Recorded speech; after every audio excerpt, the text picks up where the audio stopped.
नमस्कार, सत्यहिंदी.com पर आपका स्वागत। मैं हूं शैलेश। लद्दाख एक बार फिर से सुलग रहा है। लद्दाख में आज उनके दोनों बड़े शहर लेह और करगिल में लोगों ने मौन प्रदर्शन किया।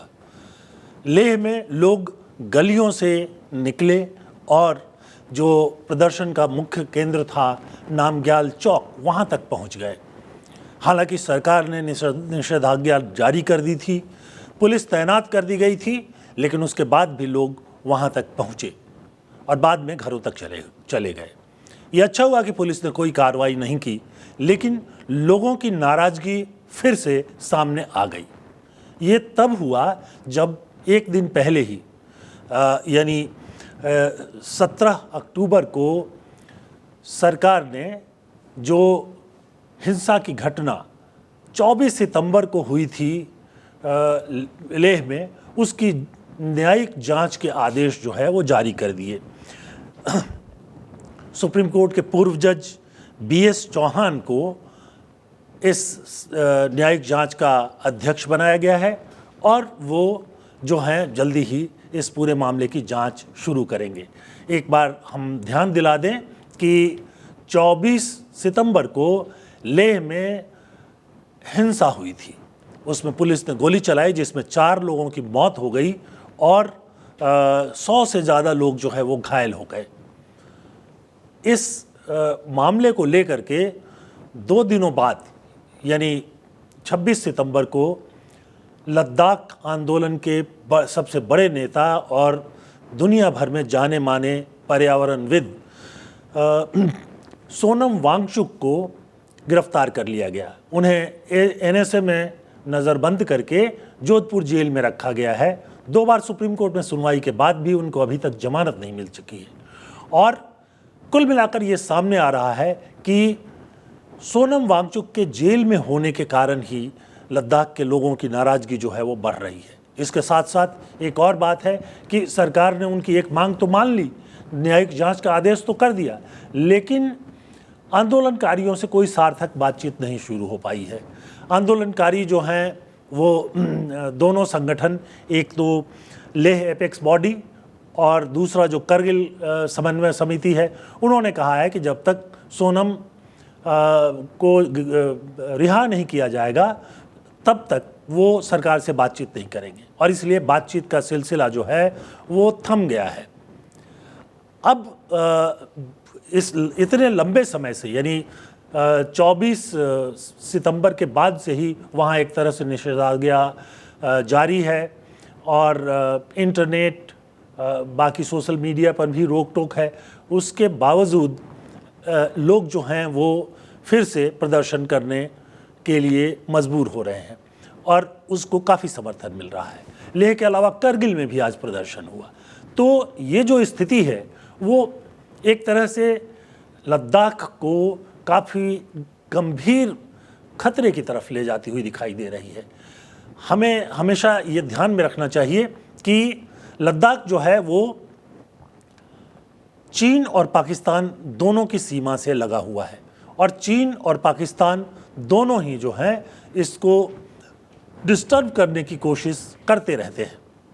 आपको याद होगा कुछ सालों पहले जो करगिल युद्ध हुआ था, उसमें कितनी मुश्किल से भारतीय सेना ने करगिल की एक चोटी पर घुसपैठ करके आ गए पाकिस्तानी सैनिकों को खदेड़ा था। इसमें भारत को जीत मिली थी, लेकिन ये एक मुश्किल लड़ाई थी और दुनिया भर में सबसे ऊंची चोटी पर होने वाली लड़ाई थी।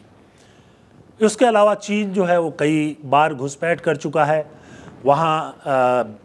अभी कुछ साल पहले ही जो है जो एक विवादास्पद इलाका है जिसमें जो एक तरह से नो मैन्स लैंड मान लिया गया था, जहाँ की भारत और चीन दोनों के सैनिक जो हैं वो गश्त करते थे, उसके एक बड़े हिस्से पर अंदर की तरफ आ गया। हालांकि भारत सरकार ने ये कहा कि चीन ने भारत के किसी हिस्से पर कब्जा नहीं किया है। ये बात सही हो सकती है तकनीकी रूप से, लेकिन सच्चाई ये है कि जो नो मैन्स लैंड की तरह था, यानी कि जहाँ पर कि दोनों में से किसी का भी अधिकार नहीं था, उस पर चीन ने कब्जा किया था। वहाँ पर ये जो है जो पेंगोंग झील है उसके किनारे तक वो चल आ गए थे और काफ़ी बड़ी झड़प हुई थी जिसमें बड़ी संख्या में भारत और चीन दोनों के जो सैनिक हैं वो शहीद हुए थे। तो इसकी नज़ाकत को या इसकी गंभीरता को संभवतः भारत सरकार ने अभी तक नहीं समझा है। सोनम वांगचुक को एनएसए में क्यों बंद किया गया है वो अभी तक साफ नहीं है। कहा गया कि उन्होंने भड़काने वाली बातें की, और क्या भड़काने वाली बातें की, तो उन्होंने कहा कि नेपाल, श्रीलंका और बांग्लादेश में जैसे युवा वर्ग ने आंदोलन किया और सत्ता को उखाड़ फेंका, उसी तरह की स्थिति लद्दाख में भी हो सकती है। ये कोई ऐसी बात नहीं कही जा सकती है कि जिसको हम देशद्रोह मान लें और जिसको राष्ट्रीय सुरक्षा कानून में किसी व्यक्ति को गिरफ्तार करने के लिए आधार मांग लें। दुर्भाग्य से सुप्रीम कोर्ट में इस पर सोनम वांगचुक की रिहाई के मामले पर 2 बार बहस हो चुकी है। 29 अक्टूबर को अगली तारीख है, लेकिन अभी तक वहाँ से भी कोई रिलीफ नहीं मिला है। मैं यहाँ पर एक पुराने केस का उदाहरण ज़रूर देना चाहूँगा। आपको याद होगा कि 1977 में जब जनता पार्टी की सरकार आ गई, उसके कुछ दिनों के बाद ही पूर्व प्रधानमंत्री इंदिरा गांधी को सीबीआई ने एक मामले में गिरफ्तार किया। काफ़ी लंबा ड्रामा चला, वो मैं नहीं कहने जा रहा हूँ, लेकिन गिरफ्तारी के अगले दिन श्रीमती गांधी को दिल्ली के चीफ मेट्रोपॉलिटन मजिस्ट्रेट की अदालत में पेश किया गया। और जब इंदिरा जी वहाँ पहुँची तो सीबीआई से मजिस्ट्रेट ने, चीफ मेट्रोपॉलिटन मजिस्ट्रेट ने कहा कि आप सबूत दीजिए, जो आरोप इन पर लगा रहे हैं उसके सबूत दीजिए। क्या सबूत है? सीबीआई के पास उस समय तक कोई सबूत नहीं था। दरअसल सीबीआई करती भी यही है कि पहले लोगों को गिरफ्तार कर दो और गिरफ्तार करने के बाद में सबूत जुटाओ। लेकिन चीफ मेट्रोपॉलिटन मजिस्ट्रेट ने कहा कि बिना सबूत के हम किसी को गिरफ्तार करने का आदेश नहीं दे सकते, और इसलिए उन्होंने इंदिरा गांधी को रिहा कर दिया। सीबीआई को एक बड़ी असफलता हाथ लगी। अभी हम देख रहे हैं कि अदालतों में ऐसे फैसलों की कमी दिखाई देती है। अभी तक सोनम वांगचुक को किसी तरह का आरोप पत्र नहीं मिला है। यह ऐसा आरोप पत्र जिसमें यह साबित हो कि वो देशद्रोह का कोई काम कर रहे थे। आंदोलन करना सरकार के खिलाफ या यहाँ तक कि सरकार को गिराने की कोशिश करना भी जो है वो देशद्रोह का काम नहीं माना जा सकता। ये सुप्रीम कोर्ट के अनेक फैसलों में कहा जा चुका है। देशद्रोह के लिए कुछ स्थितियां आवश्यक हैं।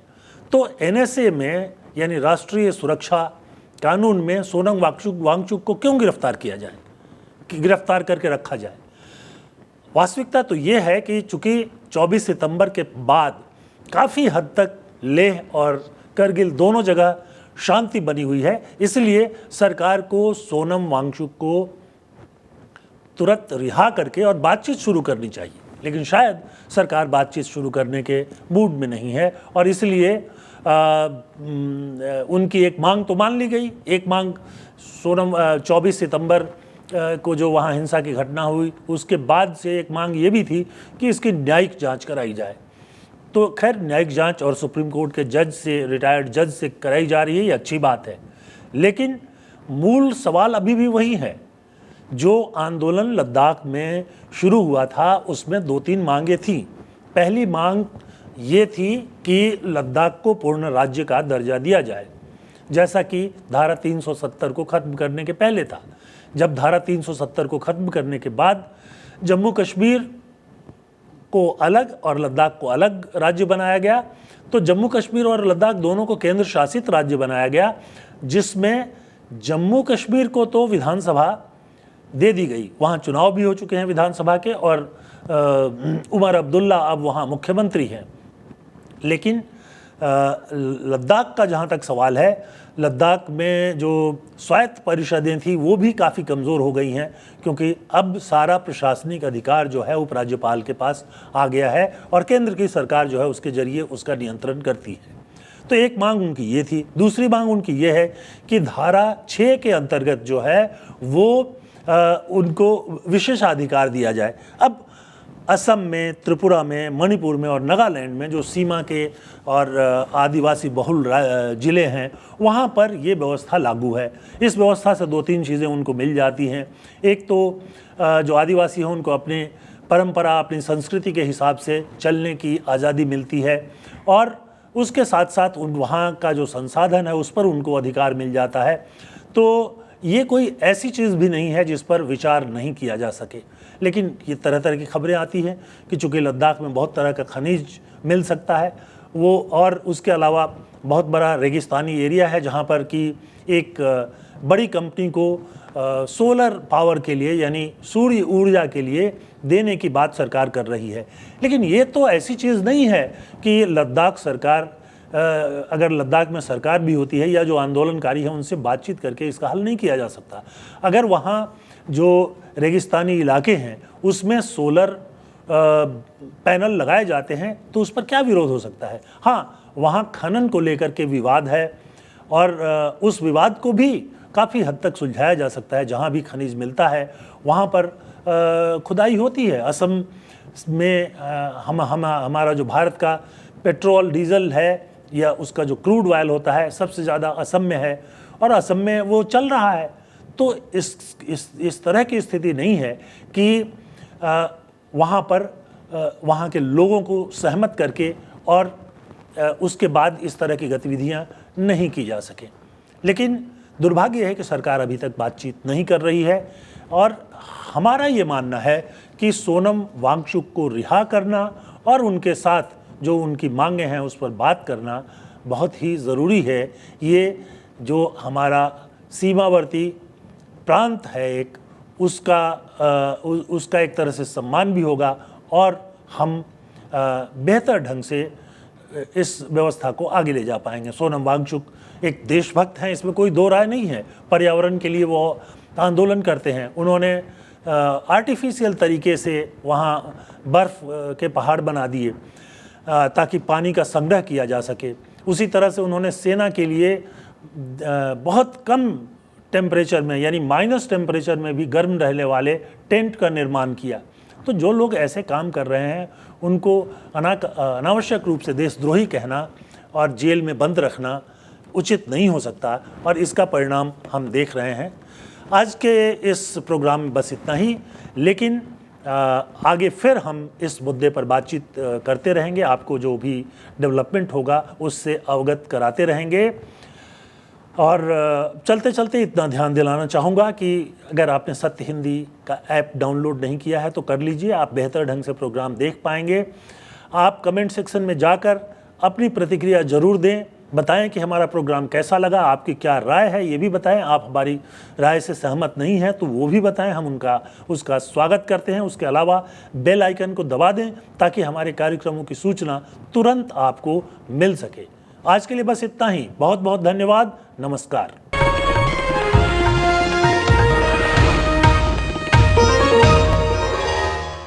Copyright disclaimer under Section 107 of the Copyright Act 1976. Allowance is made for fair use for purposes such as criticism, comment, news reporting, scholarship, and research. Fair use is a use permitted by copyright statute that might otherwise be infringing.